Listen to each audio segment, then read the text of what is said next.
नमस्कार दर्शकों, खबरों की खबर कार्यक्रम में एक बार फिर से आप सभी का स्वागत है। आज की स्पिरिचुअल रिसर्च में हम बात करेंगे मुलुकदास जी के जीवन के बारे में और साथ ही ये भी जानेंगे कि कैसे संत मुलुकदास जी को सतगुरु कबीर परमात्मा जी की शरण मिली। संत मुलुकदास जी का जन्म सन 1632 की वैसाखी सुदी 5 को गड़ा जिला इलाहाबाद के कक्कड़ खत्री सुंदरदास के घर हुआ था। इनका पूर्व नाम मल्लू था और इनके 3 भाइयों के नाम हरिश्चंद्र, श्रृंगार तथा रामचंद्र थे। मुलुकदास जी बचपन से ही भगवान में आस्था रखते थे, जिस कारण से उनके माता पिता भी उन्हें पसंद नहीं करते थे। मुलुकदास जी जब बड़े हुए तो खेती का कार्य किया करते थे और अपने क्षेत्र के बड़े नंबरदार थे। गांव में उनकी अच्छी महिमा थी। आदरणीय मुलुकदास जी को 42 वर्ष की आयु में पूर्ण परमात्मा कबीर जी मिले। एक बार कबीर परमात्मा उस गांव में अपने भक्तों के घर सत्संग करने आए हुए थे।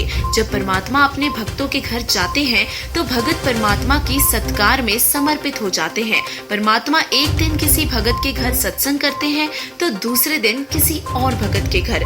ऐसे ही अन्य भक्तों के अंदर भी प्रेरणा हुई कि परमात्मा हमारे घर पर भी सत्संग करे। परमात्मा जिस दिन भगत के घर सत्संग करते थे वहीं पर भोजन भी करते थे और भगत कोशिश करता कि हम परमात्मा को अच्छे से अच्छा भोजन खिलाएं। परमात्मा के भोजन में देसी घी का हलवा बनता था, जिसकी महक आस पड़ोस के घरों में भी जाती थी। परमात्मा के इस अनमोल ज्ञान का विरोध शुरू से ही रहा है और इसी कारण से उस गांव के कुछ लोगों ने चौधरी मुलुकदास जी के पास शिकायत करी कि गांव में एक ठग आया हुआ है जो रोज गरीब लोगों के घर जाकर अच्छे अच्छे पकवान खाता है और रात्रि में सत्संग करता है, जिसमें गांव की बहन बेटियां भी जाती है। तो गांव में कुछ भी गड़बड़ न हो, इसीलिए आप देख लो। मुलुकदास जी परमात्मा की पुण्यात्मा थी। उन्होंने मन में विचार किया कि साधु संतों के साथ लड़ना नहीं चाहिए, प्यार से ही सारी बातें देखता हूँ कि वास्तविकता क्या है और फिर बाद में उनसे बात करूँगा। मुलुकदास जी ने गाँव के लोगों के द्वारा बताई गई बातों की तह तक जाने के लिए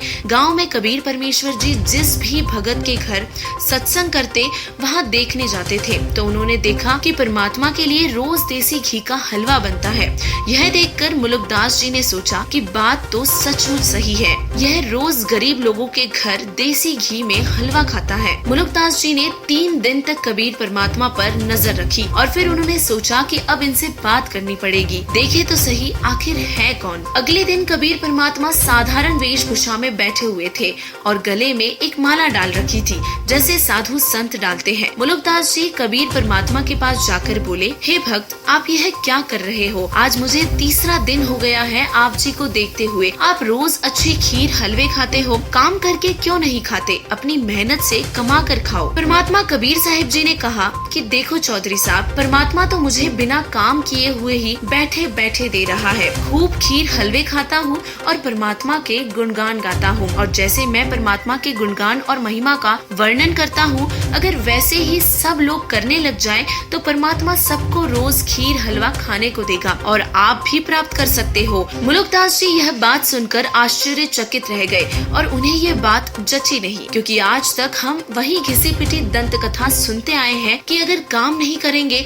तो खाने को नहीं मिलेगा। तब मुलुकदास जी ने कहा कि आज मैं घर से बिना खाना खाए आया हूँ और अगर आज आपके परमात्मा ने मुझे खाना खिला दिया तो मैं आपका चेला बन जाऊंगा और यदि ऐसा नहीं हुआ तो मैं आपको मेरे खेतों में मजदूरी का काम करवाऊंगा। है मंजूर? तब परमेश्वर ने कहा कि हाँ, है मंजूर। यह बात बोलकर मुलुकदास जी अपने खेतों के विपरीत दिशा में दूर जंगल में जाकर एक वृक्ष के ऊपर बैठ गए। कुछ समय उपरांत वहाँ पर गांव के गडरिये भेड़ चराते हुए आए और उन्होंने उसी पेड़ की छाया देखकर वहाँ पर खीर बनाई। उसी दौरान जंगल में डाकुओं के घोड़ों की आवाज सुनकर वह लोग वहाँ से भाग गए। जब डाकू वहाँ पर आए तो उन्होंने देखा कि यहाँ पर किसी ने खीर बना रखी है। खीर खाने के उद्देश्य से डाकुओं ने उस खीर को उठाया। तभी एक डाकू ने कहा कि क्या पता गांव के लोगों ने हमें भ्रमाने के लिए इसमें जहर मिला दिया हो, इसीलिए पहले किसी और को यह खीर खिलाएंगे, इसके बाद ही हम खाएंगे। जब आसपास देखा तो ऊपर पेड़ पर मुलुकदास जी बैठे हुए थे। उनको नीचे उतारा और मुलुकदास जी ने खीर खाने से मना कर दिया। तब उन्होंने बंदूक दिखाकर नीचे उतारा और जबरदस्ती मार मार कर वह खीर खिलाई। मुलुकदास जी ने मन ही मन परमात्मा कबीर जी से प्रार्थना की कि हे गुरुदेव, आज मेरी रक्षा करना, मैं आजीवन जीवन आपके चरणों में दास बनकर रहूंगा। जब उन्होंने मना करने का कारण पूछा तो मुलुकदास जी ने सारी बात बताई कि वह इस वजह से खीर नहीं खा रहे थे। मुलुकदास जी जंगल से सीधा कबीर परमेश्वर जी के पास आए और परमेश्वर कबीर जी को सर्व वार्ता बताई और कहा कि परमात्मा आज आपने जान बचा दी, नहीं तो वह मुझे मार डालते। आपका भगवान तो मार मार कर खीर खिलाता है।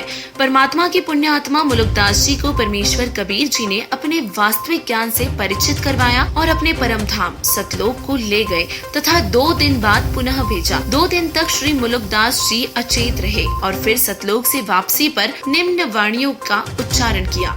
जपो रे मन सदगुरु नाम कबीर, एक समय गुरु बंसी बजाई, काल अंधरी के तीर, सुर नर मुनि थक गए, रुक गया दरिया नीर, काशी तज गुरु मगहर आए, दोनों दीन के पीर, कोई गाड़े कोई अग्नि जरावे, ढूंढा न पाया शरीर, 4 दाग से सदगुरु न्यारा, अजरो अमर शरीर, दास मुलुक सुलुक कहत है, खोजो खसम कबीर। मुलुकदास जी ने कबीर परमात्मा को सदगुरु भी कहा है और कहा है कि 4 दाग से न्यारा अर्थात किसी तरह से नष्ट न होने वाला अजर अमर शरीर युक्त वह कबीर साहिब जी ही पूर्ण परमात्मा है। कबीर साहिब जी को अंत में खसम अर्थात स्वामी भी कहा है, जो साबित करता है कि मुलुकदास जी कबीर जी को ही अपना परम गुरु व परमात्मा मानते थे। और इस बात का भी संकेत है कि मुरारी कबीर जी को ही कहा गया है। मुलुकदास जी ने अपने अमृतवाणी में स्पष्ट कहा है कि वह पूर्ण परमात्मा कबीर साहिब जी ही है और वर्तमान में तत्वदर्शी संत रामपाल जी महाराज जी वही भक्ति विधि बता रहे हैं जो शास्त्रों में वर्णित है। संत रामपाल जी महाराज जी द्वारा बताई जा रही सद्भक्ति से हम कबीर परमेश्वर के पास अपने निज धाम सतलोक में वापस जा सकते हैं। अतः आप सभी से निवेदन है कि संत रामपाल जी महाराज जी को आम इंसान न समझे, बल्कि उनके तत्व ज्ञान से यह निर्णय करे कि वास्तविक में संत रामपाल जी महाराज जी वही सद्भक्ति बता रहे हैं जो शास्त्रों में वर्णित है। तो आप भी देर न करते हुए संत रामपाल जी महाराज जी से नाम दीक्षा लेकर अपना व अपने परिवार का कल्याण करवाएं।